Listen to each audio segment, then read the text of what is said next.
All right, I think we're recording. Lord have mercy, please be recording. Okay. Here. Okay. So, do you remember what happens when you do this?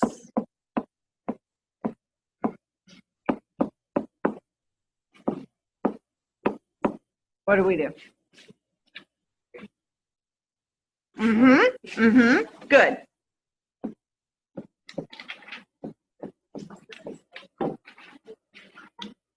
You with me? All right, what happens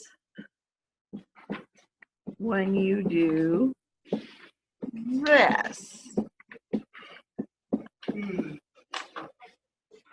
probably writing too big. I can never put it. Remember that? What happens when you do that?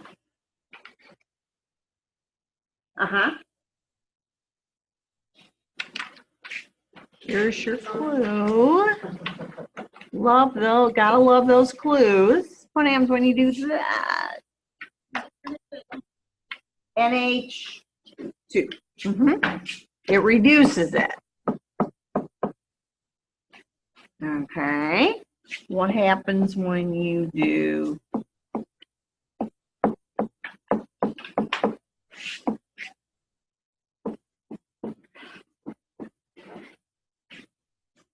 remember the Phonol reaction? Okay, that is Na, NO2, and HCl. Okay, it makes Phonol in the reaction mixture. And if you listen very carefully, the molecules are screaming. Okay. All right, what does that do?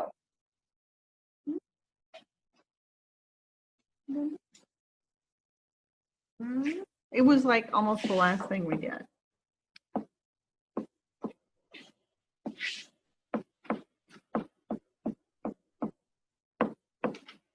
What are those?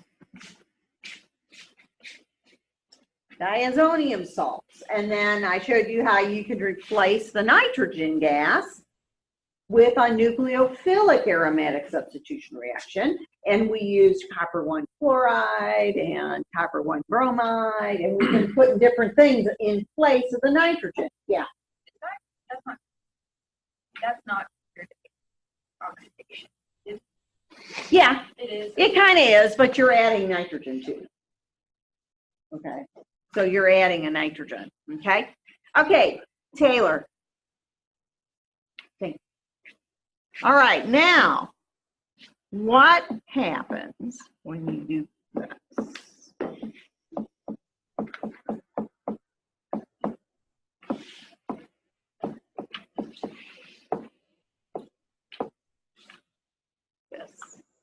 This is hypophosphorus acid.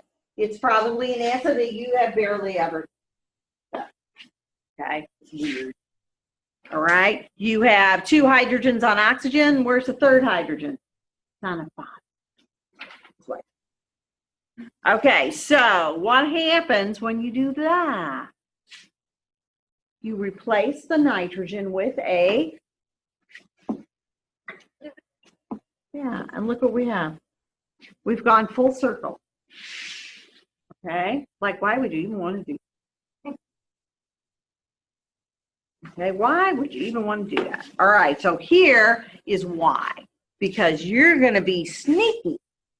So let's say that you want to make the, come on, I get a grandiose thing and message. Okay, you want to make that compound. Okay, that compound has 3 bromines on it, and how are they to each other? How are they to each other? They're what?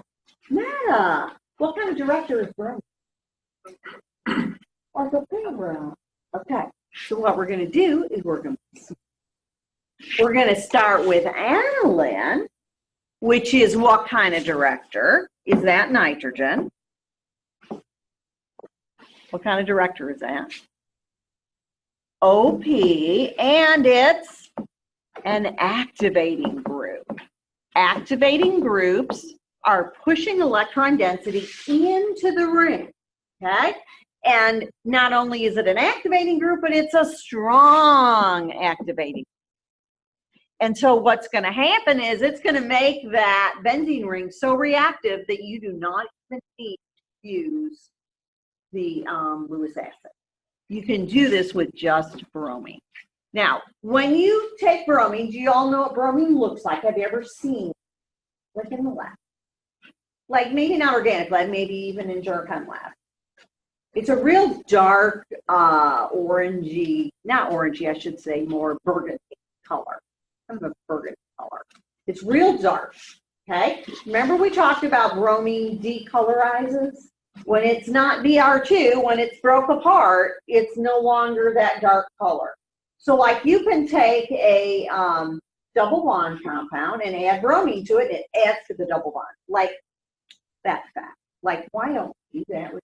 Because that fast, okay? And the color goes away.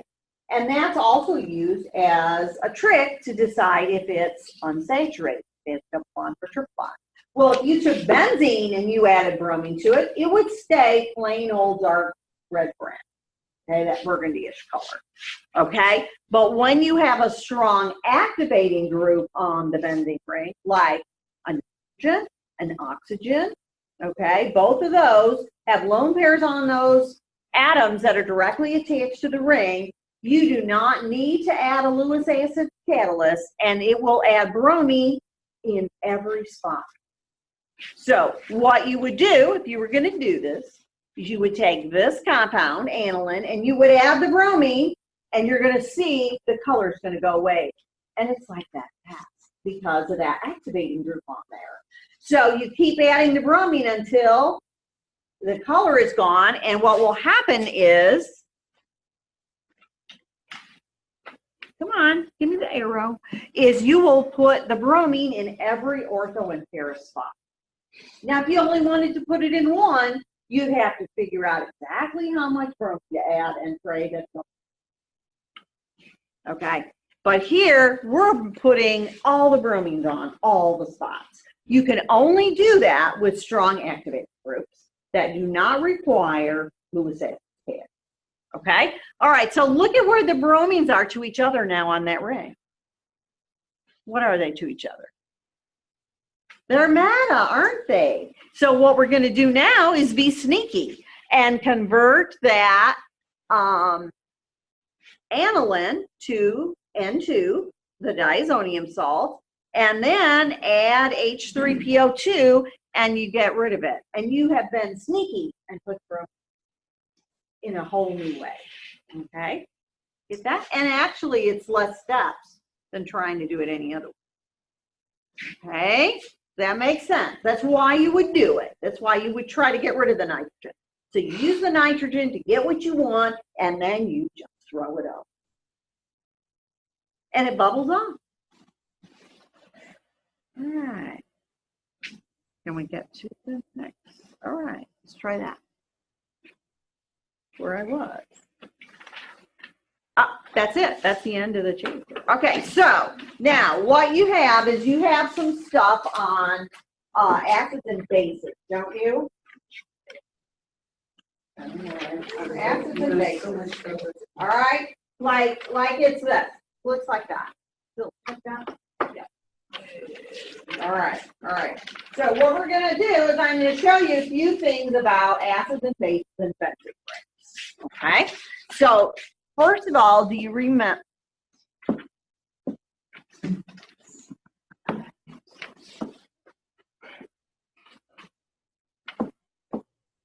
We'll start with these. These compounds are phenols. Okay? You remember that phenols are more acidic than the regular alcohol. Like if you compare that with ethanol, okay, who is more acidic, the phenol or the ethanol? The phenol. Why? That's the big kicker. Why is phenol more acidic than ethanol? It had nothing to do with the number of carbons. It's directly attached to the ring. And what is the conjugate base for phenol? After you pull off the proton, what do you have? Oh, what? No. Remove the proton. This is the acid. This is the conjugate base. Back to August. Okay? This is the acid. So what is the conjugate base of this? Same thing. You just take off the H and make it minus. Okay? That's the acid. This is the conjugate base. All right, now what's the difference between those two conjugate bases? Can you tell me about this guy? Ring. What about that ring? What's it got in it? Resonance. Okay, this one is stabilized by resonance. So draw you a couple resonance forms so you can remember that. Okay, remember to draw what didn't change. Okay, this is what I didn't touch, right? Okay, and now what changed? Between the O and the C, I have a double bond. What happened to the electrons in that double bond? Where'd they go?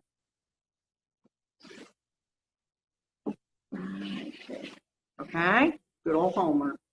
And you can make that go all the way around. Okay, so this is stabilized by stab. How about that? By resonance. Okay, what about this one? Can I do this? What's wrong with that? What's wrong with that? Yeah, you're going to have, this is what you're trying to do. You're trying to put that double bond there, and now look at this C. How many bonds does it have? 5.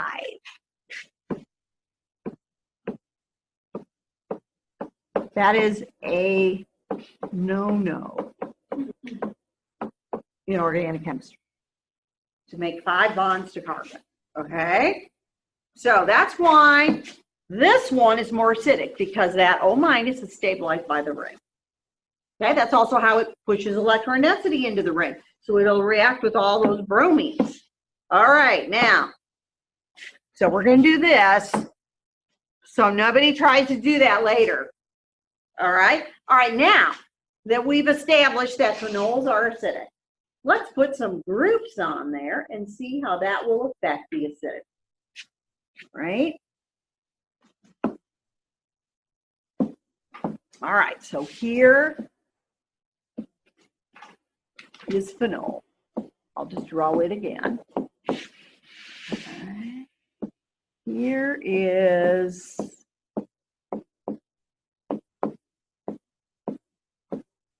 methoxyphenol. Okay. And here is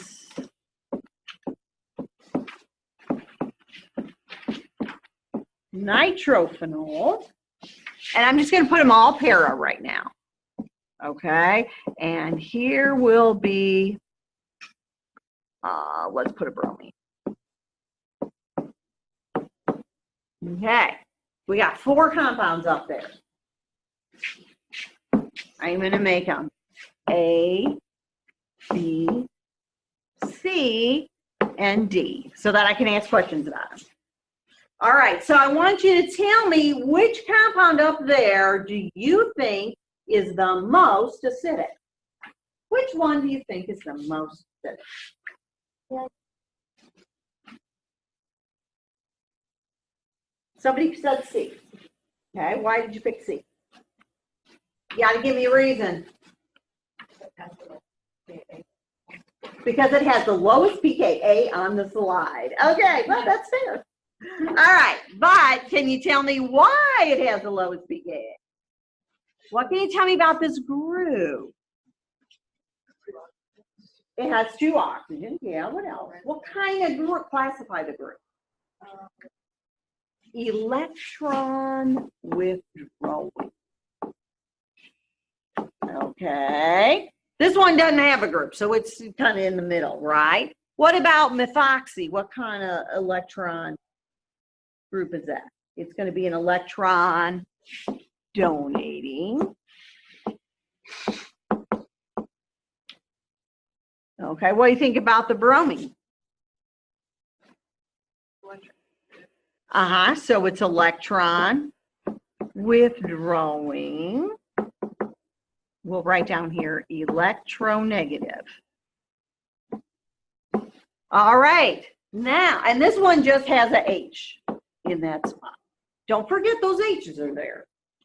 Okay, all right, so here we go. So why would electron withdrawing be the most acidic? What happens when you remove that proton? What do you get?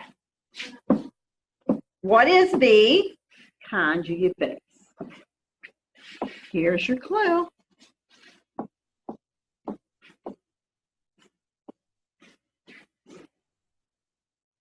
So what's going to be over here? Your nitro, and looky here, I'm going to write it out. Okay? You remember what it looks like? That's kind of important to remember what that looks like. We don't like to write it all out all the time, because sometimes it does. It just takes too long. All right, now what do I have on my a negative and 3 lone pairs. Okay, that's the conjugate base. Is it most acidic like No, because this is plus and minus, so that is neutral. But watch what we're going to do. Okay, why did we say phenol was acidic to begin with? Without worrying about a group on there. What did we do on the last slide? We did resin. All right, let's do some resonance. All right, so we're going to go here, and we're going to go here. We got that far before, didn't we? All right, let's see what that looks like. All right, I'm going to draw what didn't change. You notice I say that over and over? Are you tired of it yet? You haven't been in the class long enough, then you'll have to listen to my videos more. Okay. This N is attached to this carbon, y'all, and it's the pen, the life of the pen. All right, so between the O and the C, I now have a double bond. Is that O positive? Bless you. No, it's not. Good. Pass that back to Blake. All right, so where do these electrons go now? They go right here, and we're negative. Oh, I missed the double bond. Y'all didn't catch me.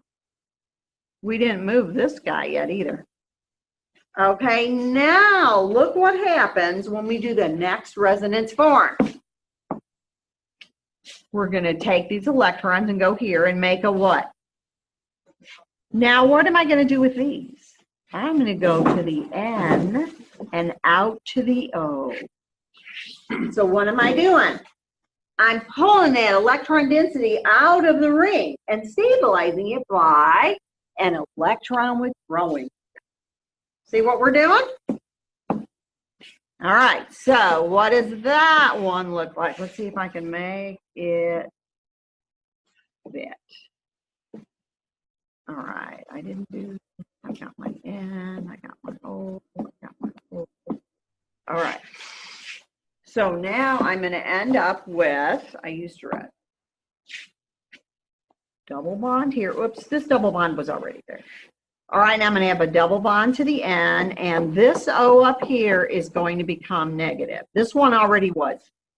What about my N? It's still what? Positive. Are you positive? Okay. Okay. So electron withdrawing groups will pull the electron density toward them and help to stabilize the negative charge that's. All right, now put them in order.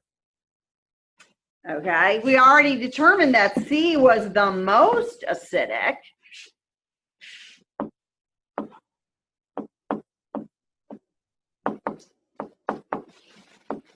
All right, who's the least acidic, you think, up there? What? B. Okay, without looking at the table of deals. All right, B is the least acidic. All right, now what do we have in the middle? We have A and D. Can you figure out who goes where? Who is going to be the next most acidic? D, yeah, because it has an electron withdrawing group on it. And it's better to have a hydrogen than an electron withdrawing group as far as being less acidic, okay? Or better than, being more acidic than if you have an electron donating group, I guess is what I wanted to say. Does that make sense? Okay, now what do you think will happen when we reverse what we're talking about and we talk about basicity? Okay, what do you think is going to happen? Sorry, I can't search the web on Apple Watch. No kidding. That's hilarious. I don't know why she did that. All right, so we're going to use the same groups, okay? But we're going to change our OH to an NH2. Okay, an amine base. Okay. Okay, so we're looking at bases, so I'm going to ask you what the conjugate acids are. So how do we do that? We add a hydrogen to the nitrogen. All right, so we had that one. What do we have over here? CH3O. Okay. All right, and then over here we have that nitro.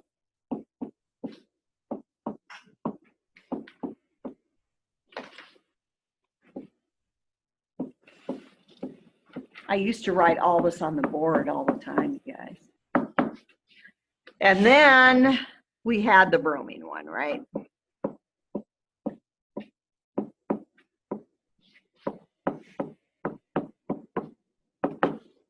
Okay, look at that. I'm putting them all out there.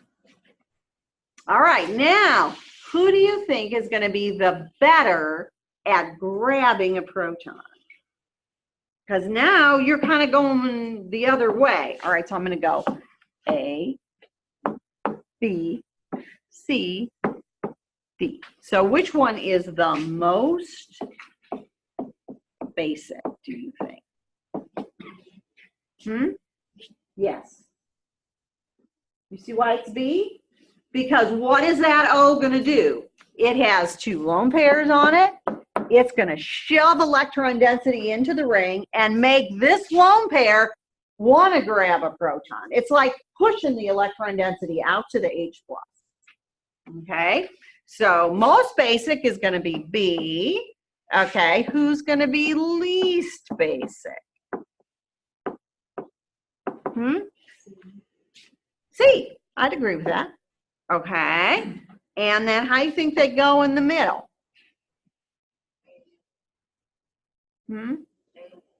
A and then D.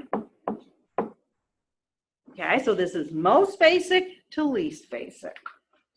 Okay, then you have to look at PKBs, so don't worry about that. I'm not going to ask you what the numbers are. That just ain't going to happen. I'm going to ask you to put them in order. Okay? All right, so what if we switch from phenol now to a carboxylic acid? So let's look at these.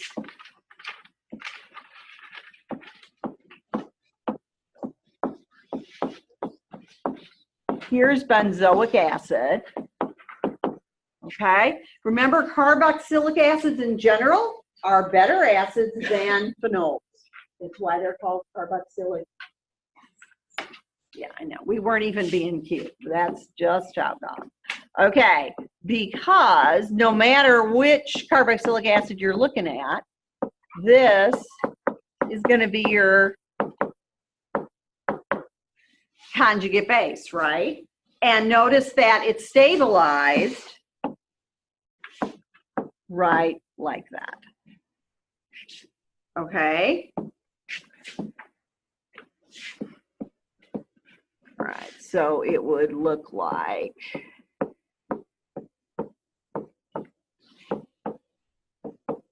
this is like the first resonance structure I did usually is way back in August is a carboxylate one. Because sometimes you saw CO3 minus 2 back in June. Okay, so you see that? That's your resin. Okay, so notice what we didn't do. We didn't go into the ring, but the ring is still going to affect the electron density. So this is going to be the same as the order that we had for the phenol. Okay, so if I had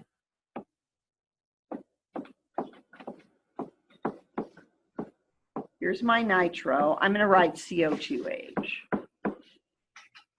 Okay. And here's my halogen. I'm going to use a different one now, just to confuse you. Here is my OCH3. Okay, and let's throw in an extra. Oh my gosh, I died on drawing the ring that time. You never do that, do you? Die on drawing the ring? All right, somehow okay. Can you do that and erase it that fast though? Can you do that on the Apple Pen? I haven't tried. You can circle it and maybe, oh cool. Yeah, and try that. All right, so what I'm going to put over here, let's put a methyl. Okay, now looking at these four, oh, let's add the plain one, just so you figure out where your middle is. So we'll have 5. Notice the one with the hydrogen's always in the middle, y'all. All right, so now I want you to tell me which one do you think is the most acidic. Even though you can't draw resonance forms all the way out to the nitro, it still is going to be with growing electron density. So remember, induction counts. It's just not as much of an effect as resonance. Okay, so who up there do you think is the most acidic? A. All right, who's the least? D. Okay, remember this is a strongly activating group. This is just an ordinary electron activating group. Okay, so this one's donating lots of electron density. This one's donating some. Okay, so how do you think they go in the middle? And then, and then, all right, I'm going to write that C up there and erase that one because it's hard to see. So that when you get the slides later, you're not like ready to shoot me. Oh, I just erased the wrong one because only I could do that today. I'm telling you. All right, so this is most acidic. And this is least. Lost my little feeling. Least acidic. So it's most to least. Okay? Notice which way the little dealies go. Sometimes people are putting them reverse. This is the big side. Okay? This is the little side. I don't know why people get that mixed up all the time. All right? Do you feel like you got that?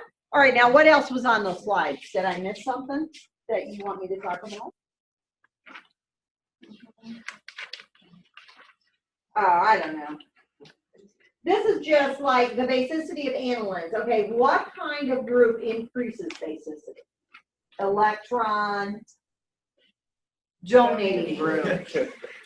Everybody's ready for electronegative all the time. Okay, and what kind decreases basicity? Electron withdrawing groups, because then that lone pair isn't able to run around and scoop up hydrogen. Okay, protons. All right, flip one time. We did that already. Okay, that's it basically. Okay. Okay, that resolve all those issues. Okay. All right, let's see if I can get the next one to open because it's done that time. All right, why? Oh, man. All right, I want copy two.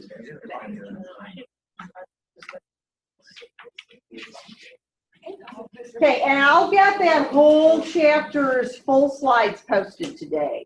So you'll have all those slides with all the right. Okay, that helps you out. Okay?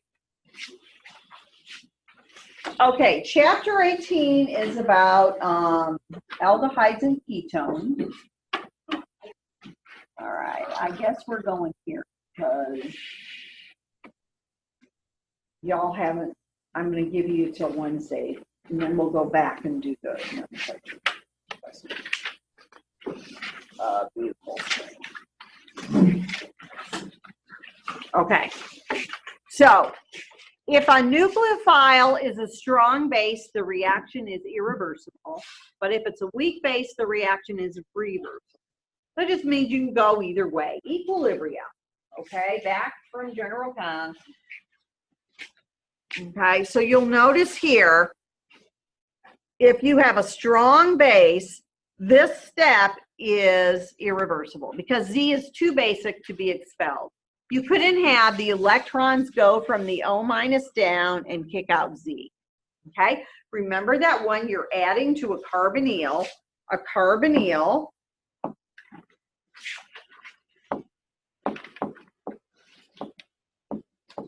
okay,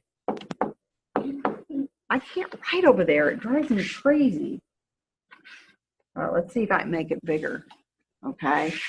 A carbonyl has resonance that goes out to the O, and so it looks like this.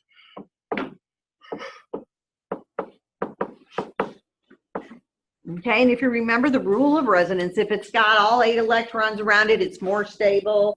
That's why we draw carbonyls like this. But this resonance form still helps us see the reactivity. So if you are negative and you're going to a carbonyl, where do you go? You go to the over the C.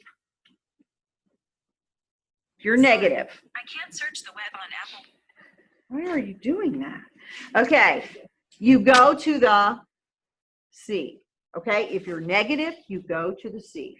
What if you were positive? Like, let's say you're H+. Where do you go? To the O. Okay, does it make sense? It's always high electron density to low electron density, and it's always negative to positive. Okay, so our nucleophiles are always coming in here. Okay, don't make them come into the O. They don't do that. There really is. So we go into the C, and then we go out to the O. So that our O has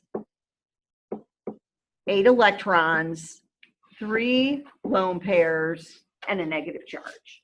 Okay, now where did we do that? We already have done that. Remember how we made alcohols with a green yard? Okay, same thing. Okay, all we're going to do is change the Z's a little bit. There's a thing that says nucleophile is blank, water is blank. And it's on this slide. Go ahead, maybe I have another slide.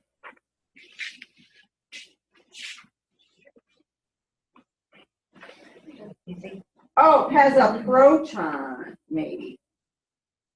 Water is eliminated. Maybe that's it. Okay, or because it wouldn't have a negative charge. Okay. I don't know why I took that off. Okay.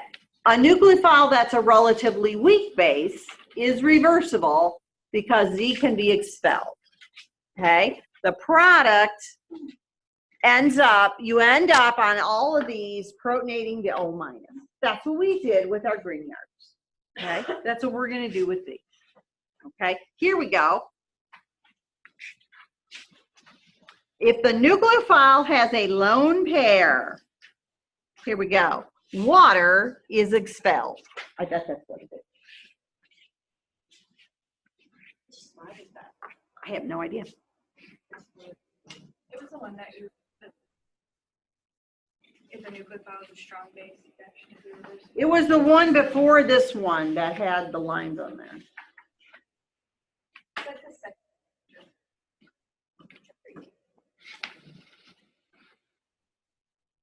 You get it? Okay. Okay. Notice what happens here, y'all. The lone pair comes in and water leaves. Okay.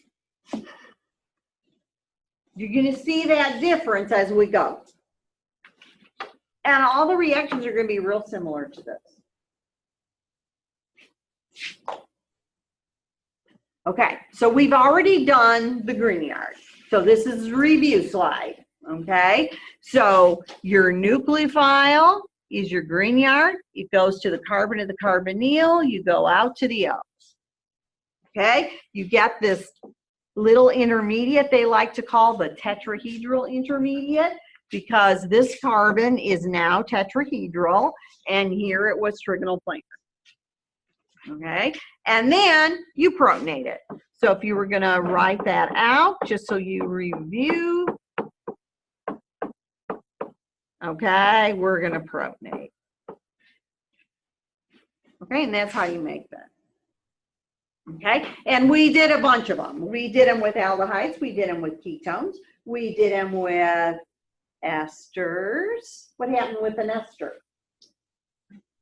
It added 2 times, right? Okay. And then didn't we make carboxylic acids and do CO2, carbon dioxide? We did that one too. Okay. We might have even talked about acid fluorides. Didn't we do that? It's the same as this. Yeah. All right. So now let's do something different. Let's take an acetylide ion. Now, how do you make those? Let's see if you remember. Yep. NaNH2. And what do I need here? Right. This base is strong enough to pull off the proton on the acetylenic carbon. Okay? Notice what our nucleophile is going to do now. We're going to go to the carbon of the carbonyl, and then we're going to go out to the O. Okay? Now, they're going to add an acid. The acid is simply there to protonate the O minus. This is a pyridine acid, okay? And why do we use this one? Well, if you used, let's write down here in parentheses, HCl. If you used HCl, we would protonate that, but what else would happen? We would add to the triple bond. So because of that, they don't use HCl. They use acids that are much less prone to adding to something else like a triple bond. Okay? That way you can then do other fancy stuff with that once you made it. Okay? Why don't they use sulfuric acid? Why not that one? What's the deal with sulfuric acid?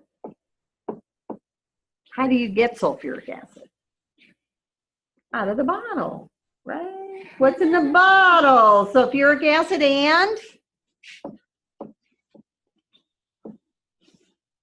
water. So if you use sulfuric acid or phosphoric acid, you're going to add water across the triple bond. So they're trying to avoid that by using this fancy acid. Okay, fancy. Okay? So just keep that in mind. All right, so the other place that we added to carbonyls already was hydride reducing agents. Okay, so remember NaBH4, NH3O+, or an alcohol, okay? They take aldehydes and ketones to alcohols. You remember lithium aluminum hydride? They take them to alcohols as well, but this one was more reactive than the NaBH4, and so you could also reduce carboxylic acids and esters with it. But if you didn't want to reduce the carboxylic acid and an ester, you would use sodium borohydride. Okay, so you remember the kind of difference? All right, now this is a new one. Diisobutyl aluminum hydride. Okay, so who remembers what an isobutyl group is? Yeah, I know. All right, an isobutyl group has 4 carbons in it.